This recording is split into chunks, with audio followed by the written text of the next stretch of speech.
into part 3, which is entitled Setting Up Your Skincare Coaching Sessions for Success. Ensuring skincare coaching sessions are successful is a basic process of skincare coaching.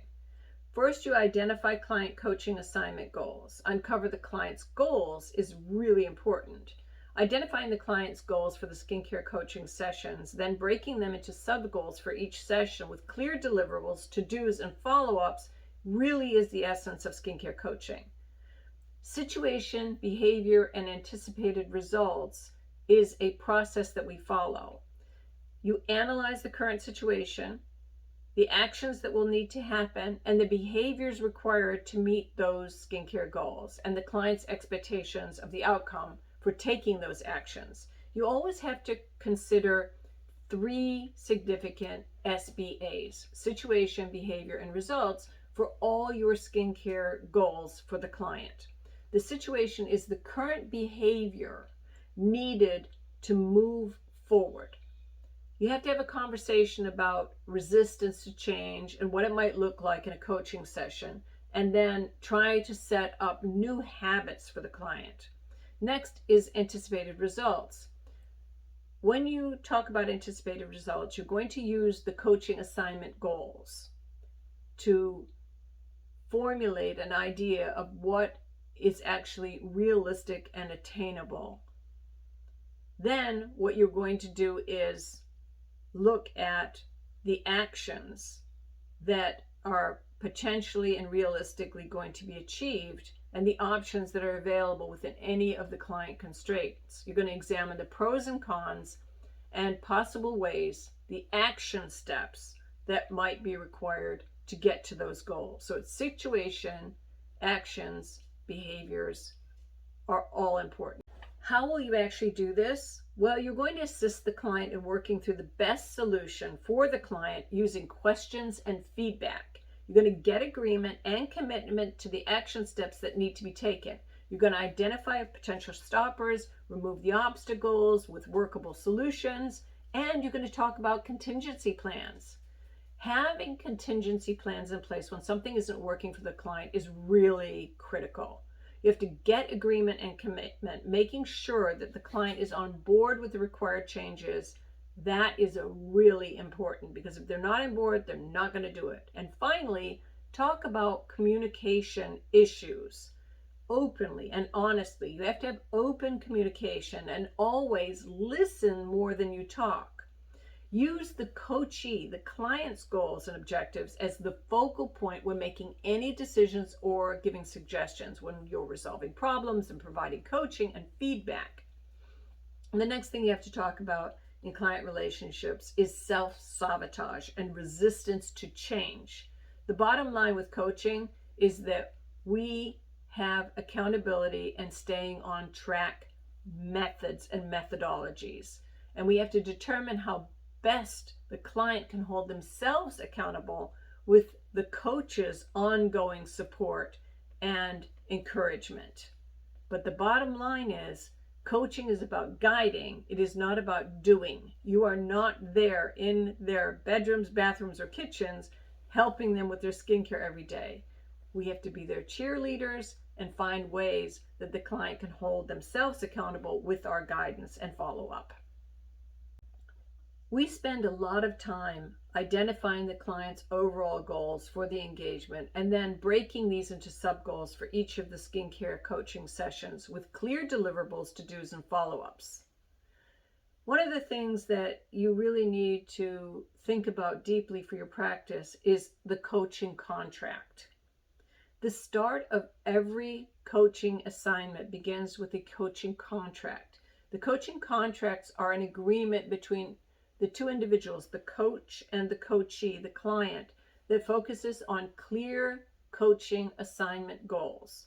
When a coaching assignment starts, both parties have expectations of the outcomes for the arrangement. These outcomes must be discussed and agreed upon before the coaching process begins. Otherwise, you're going to get yourself in trouble. Here are some points that we think you might very well consider when putting together a skincare coaching contract. During our coaching relationships, we agree to: 1, Abide by the guidelines that we set forth at the start of our relationship. 2, we agree to clearly discuss the parameters of our expectations for the results and goals of the coaching process.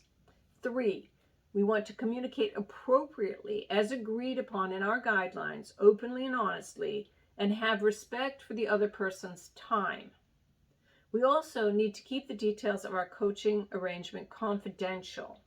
If either party wants to keep the coaching process entirely private or discuss it with others, these should be discussed as part of the coaching guidelines. But the coach should always keep a high degree of confidentiality. As a skincare coach, it's appropriate to have some or all of these expectations with regard to the coaching assignment written down. The more you write down, the better. You might also expect to have a clear understanding of the goal and the coachee's expectations of your commitment, the communication, the time commitments, expectations. The more this is discussed, the better it will be. You'll also have to understand why the person chose you as the coach for this assignment. That's a personal decision. And you have to determine the timeline for the completion of the actions and the results for the coaching assignment. Otherwise, it could go on indefinitely, and you have to talk about fees for this. You have to define a measurement for success or for successful transfer of the skill set and of the knowledge, because the bottom line is it's coaching, it's not doing. You have to decide upon periodic benchmarks, and accountability progress is important because you want to be tracking the results for your client and discuss your expectations of the coach's commitment in terms of time, attitude, motivation, willingness to change their behavior, etc. What are the expectations of the coachee? As the person being coached, it is appropriate for that coachee to have some or all of these types of expectations. You might expect to have a clear understanding of the expected results, understand the relationship between you and the coach as a business relationship based on, clear guidelines or expectations for both parties, and also deliverables. You also have to have a commitment of confidentiality from the coach too. It's got to be two ways. As a coachee, you want to set a timeline for goal completion too, and you also want to commit to that and define a measure of successful completion of transfer of skill set or of knowledge, and get on board with that. You can't keep on asking the same question all the time. Also, you have to understand the coach's commitment and the time and the attitude and the motivational factors of the coach and how vested they are in your success. The bottom line is the coaching process is atypical but typical. It's flexible, but a typical coaching process has several phases that are quite common. You analyze the goal, you address the issue or the problem, you put together action steps, you define workable solutions, you communicate a plan, you benchmark and measure progress, and then you transition at one point or another out of the coaching assignment. This is really important because many clients may continue to call you after the coaching engagement ends. And when this happens, you should start a new engagement. Otherwise, you're not going to get paid for your time. So transitioning out is very important, and that has to be set up at the beginning. You also have to spend a bit of time defining the goals of the coaching relationship.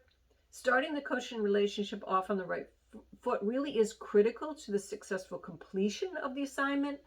Plus, coaching involves more than just going over goals and talking about a list of skincare bullet points. Coaching is actually a relationship, and as such, it should have boundaries and parameters that are pretty clear to both parties. These are best discussed right up front from both the coach's viewpoint and from the coachee's standpoint. The consequences of beginning a coaching relationship without addressing these points are that expectations might differ between the coach and the coachee. That happens all the time. When expectations aren't met, trust dissolves, and that's never good. Accountability issues can arise if the boundaries and expectations aren't clearly defined in the beginning of the coaching relationship. You can't get results if there isn't enough follow through. Broken promises on either side are not good for a coaching relationship. Frustration will build up when this happens. Communication at the beginning of the relationship is usually objective and polite, but when problems arise, frustration gets out of control, things can become uncomfortable. For example, if the consequences of not adhering to time commitments are only discussed when problems arise, emotional involvement might negatively impact the long-term relationship and the trust of the people involved. You have to have good coaching conversations. What are your areas of concern or top priorities for your complexion? That's what the client wants to talk about. So what happens is we want them to do checking of boxes on intake paperwork. We want to talk about anti-aging, the ravages of time, uneven complexions, wrinkles, deep lines, breakouts, clogged pores, if they have rosacea or acne or other conditions.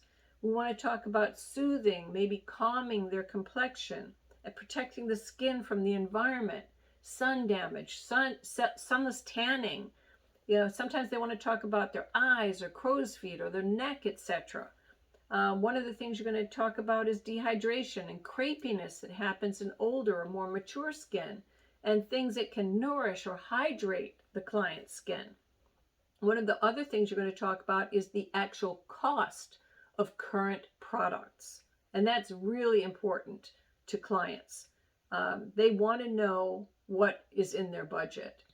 They also want to talk about exfoliation and describing the process or the products with exfoliation. Do they self-exfoliate right now? Or is it something that they do sporadically? Do they do it on a daily basis, a weekly basis? What are they doing? Has it been successful or not? So you have to have them describe the exfoliation process or their products. You have to ask them, do you self-exfoliate regularly? On your face, daily, weekly, bi-weekly, monthly. Details are important. Do you exfoliate your body daily, weekly, or monthly? Is it important to you to do that? These are all details that are important to the coaching process, because you're going to get a clear horizon of what the client is all about. Another part of exfoliation that you can ask your clients about is, have they ever done chemical peels? Yes or no? If yes, did they do them at home, or was it a professional service? You can ask them, do you get or do regular or periodic facials? Yes or no? And aging. What are your thoughts regarding your skin's aging? What are your concerns with your skin's complexion or texture? What about ingredients? You want to have them circle those that they're currently using, like glycolic acid, alpha hydroxy acid, vitamin A, retinol, vitamin C, antioxidants, CoQ10, DMAE, any essential oils that they're using, or anything that they haven't mentioned to you. All of these things play an important part in skincare coaching. It's really important to get the details and the information from your clients. Some other questions that you should be asking are you allergic to any skincare ingredients? Are you sensitive to any skincare ingredients? Are you currently ingesting any supplements to help your skin, hair, or nails? All of this information is vitally important, because you're going to make suggestions that might not fit with what they're currently doing.